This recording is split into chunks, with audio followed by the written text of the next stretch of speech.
이번 시간은 블록체인 문화에 대해서 알아보도록 하겠습니다. 한번 먼저 블록체인 개요에 대해서 한번 보도록 하겠습니다.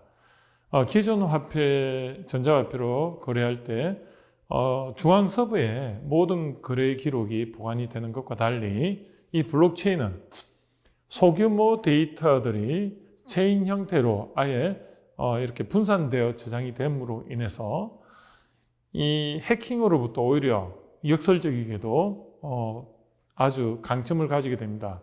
해커들 입장에서는 이 폐쇄적으로 한 곳에 중앙 서버에 저장이 되어 있을 때는 그곳만 공략해서 데이터를 위변조를 하면 되었지만, 이게 모든 곳에 이렇게 분산됨으로 인해서 이 해킹이 거의 불가능하게 됩니다. 그리고 해킹을 하더라도 이 블록체인의 특성상 각각의 서버들, 개인에게 흩어져 있는 서버들의 어떤 체인을 전부 바꿔야 되기 때문에 오히려 해킹 노력이 많이 들기 때문에 거의 불가능에 가깝다고 보시면 되겠습니다. 그리고 이런 모든 거래 내역이 P2P 방식으로 모든 사용자에게 동일하게 이렇게 전송이 되는데요. 그러므로 인해서 임의로 이게 수정이 안 되는 거죠. 그리고 이러한 개념을 처음 제안했던 사람이 사토시 나카모토라는 분인데, 2010년도 금융위기를 겪으면서 어떻게 보면 현물에서의 그런 어떤 문제점으로서 이러한 그 거래의 그 어떤 투명성과, 그리고 어떻게 보면 이런 가치의 저장의 한계성으로부터, 그리고 이 거래가 국가 간에 이루어질 때 어떤 한계를 한번 극복해 보는 그런 노력으로서 이 블록체인 기술이 개발이 되었던 것으로 알고 있습니다. 이 블록체인의 특징을 한번 자세히 보시면 역설적이게도 정보를 모두에게 공개함으로 해서 데이터를 분산 저장함으로 거래의 투명성과 보안성을 확보하게 되는데요. 기존 중앙 서버에 집중되어 있을 때는 해커의 타겟이 될 수 있지만, 이게 각각의 개인 서버에 분산해서 거래 정보가 나누어지게 되면 오히려 이 해커들이 그 정보들을 모두 찾아가서 어떻게 보면 해킹을 한다는 건 거의 불가능에 가깝습니다. 그리고 이 각각의 개인들은 어떻습니까? 이걸 분산 저장해주는 대가로 가상화폐를 받게 되는데요. 이걸 통해서 어떤 생태계가 유지되는 그런 구조로 되어 있습니다. 이 블록체인 알고리즘을 보면 블록으로 저장된 거래 정도는 구성된 모든 사람들이 이렇게 아까 전송된 유효성을 승인을 해야 되는데요. 이 승인된 블록은 이제 기존 블록에 이렇게 벽돌 쌓듯이 이렇게 차곡차곡 쌓아지는 구조로 되어 있고요. 구성원의 서버에 그 서비스를 제공하고 가상화폐를 지급을 받게 되는데, 이 과정에서 어떻게 보면 이 서버들이 문제를 풀게 됩니다. 그러므로 인해서 이 서버가 문제를 풀어야만이 이 가상화폐를 받으면서 어떻게 보면 그 거래된 정보들이 같이 저장이 되는 구조인데요. 이 과정에서 어떻게 보면 이제 가상화폐를 주고받는 거래가 일어남으로 해서 이게 이제 거래에 활용되는 그런 형태를 가지고 있고요. 앞으로 이제 이 블록체인 산업이 태동됐을 때 순기능을 한번 찾아보도록 하겠습니다. 현재까지는 우리가 내가 만든 어떤 디자인이라든지 아니면 설계 데이터, 아니면 개인이 만든 모든 정보들은 외부에 노출되었을 때 그 데이터에 대해서 추적이 용이하지 않습니다. 내가 이 데이터를 다른 사람한테 주었을 때 그 데이터가 다른 데서 사용이 되고 했을 때 거기에 대해서 어떻게 보면 보호를 받을 수 없음을 의미합니다. 현재에 가장 그래도 강력하게 보호를 받는 부분이 음악 부분인 것 같은데요. 이 음악은 기존 메인 매체들이 독점을 하다시피 하고 있습니다. 그러므로 인해서 어떻습니까?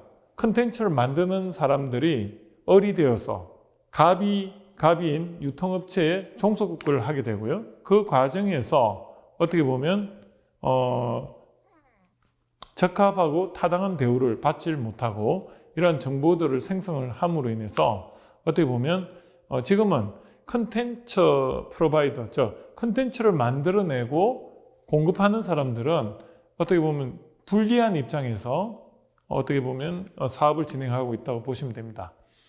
그러나 이 블록체인이 앞으로 활성화되면 내가 만든 데이터를 내가 블록체인과 연결해서 배포를 하게 되는데요. 이 연결하는 과정이 계약 관계가 되는 것입니다. 그리고 이러한 계약에 의해서 결합된 내 서버에 저장된 데이터를 모든 전 세계에 있는 고성능 서버에 전부 분산 저장됨으로 인해서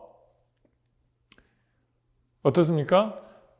거기서 또 다른 사람이 그 데이터를 가지고 내가 만든 데이터를 가지고 또 재이용할 때 그 계약들이 내 서버에도 저장이 됨으로 인해서 나의 서버에 나의 데이터, 내가 만든 데이터에 대한 추적이 용이하게 되고요. 그러므로 인해서 데이터를 보호받게 되고 그리고 그 데이터 사용료에 대해서 과금을 할 수가 있습니다. 이걸 낙전 수입이라고 하는데요. 이 대상은 무궁무진하게 됩니다. 현재까지는 메인 컨텐츠 프로바이더 유통업체들만이 그러한 특권을 누렸는데 이게 집중되어 있던 것이 분산됨으로 인해서 누구나 내가 생성된 동영상이라든지 아니면은 설계 데이터라든지 아니면 아주 미세한 어떤 데이터든 간에 나의 어떤 아이디가 들어간 블록체인과 결합이 되면 이게 전부 컨텐츠로서 인정을 받게 되고요. 특히 앞으로 5년에서 10년 후에 3D 프린터가 일반 프린터기와 같이 칼라 프린터기와 같이 다양한 재질의 색깔과 재질을 가지고 프린팅을 하는 시대가 되면 그게 집에 각각 보급이 되면 이제는 어떻습니까?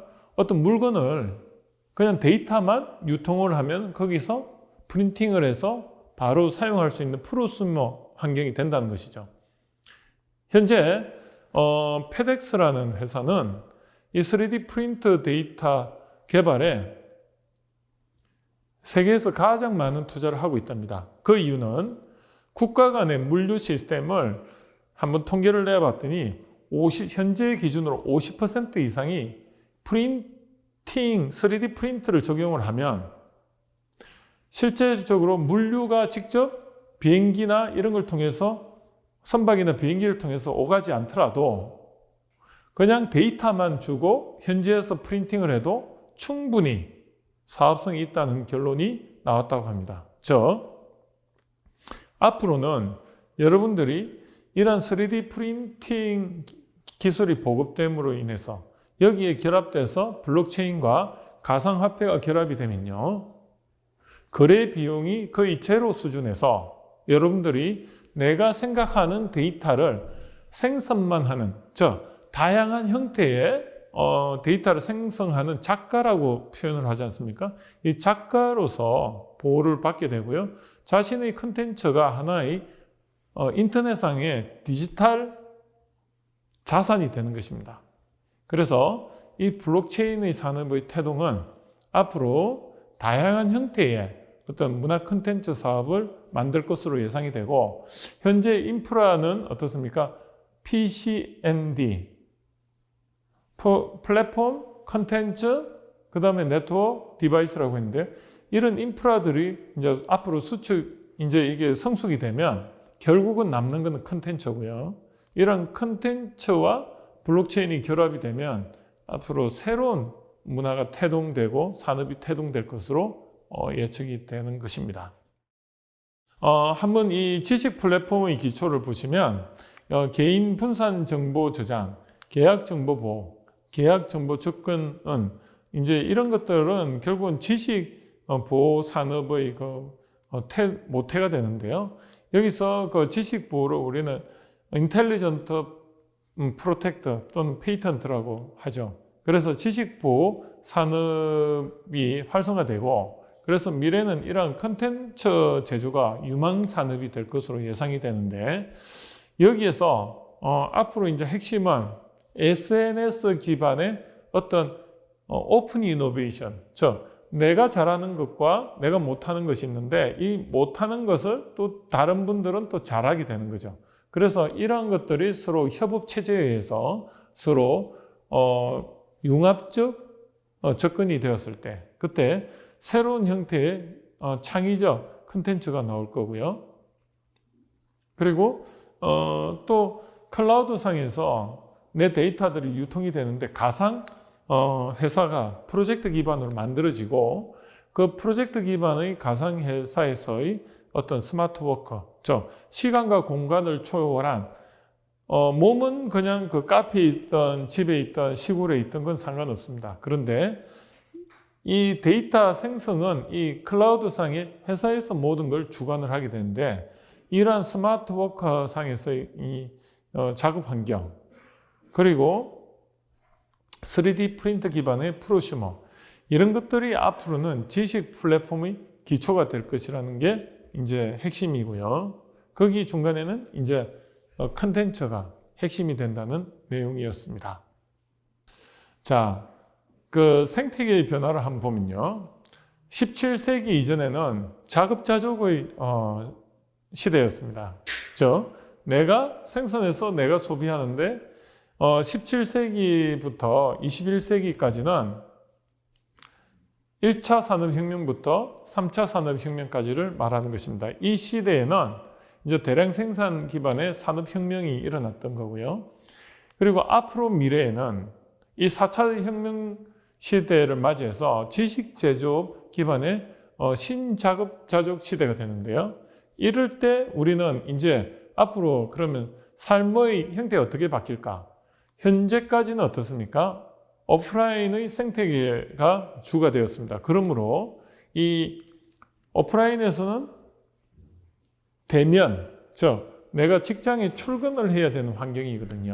그러다 보니까 도시화가 아주 되어서 어떻습니까? 많은 사람들이 한 곳에 밀집을 하게 됩니다. 그래야만이 서로가 커뮤니케이션에 문제가 없기 때문이죠. 그래서 시간과 공간에 제약을 받는, 즉 출퇴근 시간이 정해져 있고 그 시간에 출근해서 많은 사람이 한꺼번에 모여서 집약된 공간에서 어떤 일을 해야 되는 환경이었습니다. 그러다 보니까 사람들이 많이 모이니까 도시화가 이루어지고, 그래서 그 도시화로 인해서 주거비가 상승하게 되고요. 수요가 많으니까요. 그 다음에 다시 역설적이게도 돈이 없으니까 주거비가 많이 드니까 외곽에 또 거주해야 되는 역설적인 상황이 벌어지고, 그러다 보니까 자동차를 운영해야 되고 대중교통으로 거리가 먼 곳에서 출퇴근하다 보니까 시간적으로나 비용적이나 교통비가 굉장히 많이 증가하는 상황이 되고, 이러한 비용이 증가는 결국은 다시 수입을 많이 필요로 하는 상황이 돼서 어떻게 보면 그 수입을 많이 하기 위해서는 다시 더 일을 해야 되고 직급이 높아져야 되고, 이런 악순환이 계속되는 상황이 되었습니다. 그런데 이제 4차 산업혁명 시대에는 이 블록체인 기반의 어떤 컨텐츠 지식보호 기술이 발달함에 의해서 누구나 자신의 어떤 환경에서 스마트 워커, 즉 시간과 공간을 초월해서 아주 자기가 원하는 어떤 카페라든지 시골의 어느 한적한 지역에서도 도시에 나와 있는 것 못지않게 다양한 초고속 인터넷 연결망을 통해서 초연결 사회에 불편함 없이 일할 수 있는 환경이 되고요. 프로젝트 기반으로 일을 하다 보니까 시간과 공간에 제약을 안 받다 보니까 다양한 출퇴근 시간이 형성됨으로 인해서 어떻습니까? 이제는 한 곳에서 오프라인적으로 모여서 일할 필요성이 상대적으로 줄어듭니다. 그로 인해서 이제는 그런 도시화 과밀화가 해소가 되고요. 그리고 언제 어디서나 이렇게 거리에서 일을 할 수 있음으로 인해서 삶의 질을 찾게 됩니다. 즉 도시화가 완화됨으로 인해서 어떻게 보면 생활비가 줄어들게 되고요. 그리고 교통비가 감소하게 되고 역설적이게도 이를 통해서 다시 어떻습니까? 선순환이 일어남으로 인해서 어떻게 보면 삶의 질이 좋아지고 수입은 많지 않아도 되고, 그런데 컨텐츠 중심으로 일을 하게 되는데, 이때까지는 12시간을 일했다면 8시간은 이런 반복적인 일들은, 정신적 노동은 은행에 가서 과금을 해야 되고 이런 세금을 내야 되고, 이런 반복적인 일이 3분의 2를 차지하는데, 이런 것들이 모두가 AI가 대신해 주다 보니까 한 4시간 정도만 일하면 되고, 그것도 창의적으로, 그래서 정신이 맑을 때 하면 되니까, 그리고 이렇게 4시간 동안 창의적인 일을 했을 때 나오는 결과물들이 또 블록체인이라는 기술로 인해서 보호를 받으니 이제 굉장히 수입도 많아짐에도 불구하고 또 삶의 질에서 비용은 줄어드니 선순환이 됨으로 인해서 어떻습니까? 도시화가 완화되니까 앞으로는 이런 쪽으로 신작업 제조업이 활성화될, 그래서 지식 제조업 기반 신작업 자족 시대가 앞으로 펼쳐질 것으로 예측이 되는 것입니다. 그래서 앞으로는 이제 거래 비용이 굉장히 줄어들 거고요. 그리고 또 투명 사회가 구현이 될 것으로 예측이 됩니다. 그래서 조작을 원천적으로 방지함으로 해서 온라인 생태계가 굉장히 활성화되고요. 그 배경에는 앞으로는 SNS를 통해서 자신의 브랜드 포지셔닝이 이제 입지가 다져지는데요. 예전에는 사람들을 대상으로 오프라인에서 내가 어떤 사람이다를 브랜드 포지셔닝 했다면, 이제는 클라우드상의 전 세계의 데이터베이스에 어떻게 보면 나의 브랜드 포지셔닝이 되는데, 그 지표가 뭐냐면 한 3가지가 있습니다. 결국은 내가 어떤 키워드로 데이터 서버에 어필을 할 거냐, 그게 브랜드죠. 그리고 두 번째는 DB입니다. 즉 내가 얼마나 많은 데이터를 가지고 있느냐가, 즉 내가 얼마나 만큼 접근 가능한 어떤 친구라든지 SNS상의 친구라든지 카페라든지 이런 거에 폐쇄적인데 로그인해서 들어가서 내가 접근 가능하냐, 그게 사실은 고객이거든요. 그리고 세 번째는 블로그나 유튜버를 중심으로 또 페이스북, 인스타그램에 많은 조회수와 댓글을 가지고 있을 때 어떻게 보면 내 브랜드 신뢰가 높아진다는 것입니다. 그래서 앞으로는 이러한 온라인 생태계 이면에 이런 블록체인 문화를 통해서 앞으로 새로운 문화의 어떤 생태계가 이루어질 것이 예측이 되는 것입니다. 그리고 이러한 블록체인을 통해서 앞으로는 결제 비용 감소에 따라서 물류 혁신이 예상이 되는데요. 기존의 오프라인 기존 유통 조직에다가 온라인의 스마트 플랫폼이 더해짐으로 해가지고 예전에 그런 금융 비용이 오프라인에서의 그런 어떤 대리점 유통에 의한 부분이 이제 혁신적으로 어떻게 보면 물류비가 낮아질 것으로 예상이 되는 것입니다. 그리고 결제 비용이 디지털 화폐를 통해서 국가 간의 송금 수수료라든지 아니면 결제의 편의성으로 인해서 이제 실제적으로 이제 어떤 디지털 화폐로 통해서 활성화가 될 부분이 이 물류 유통 분야라고 예상이 되는데요. 앞으로 이런 부분에 대해서 앞으로 이제 여러분들이 많은 준비를 한다면 새로운 시장이 열릴 것으로 예측이 되는 것입니다. 이것으로 블록체인 문화에 대해서 알아봤습니다.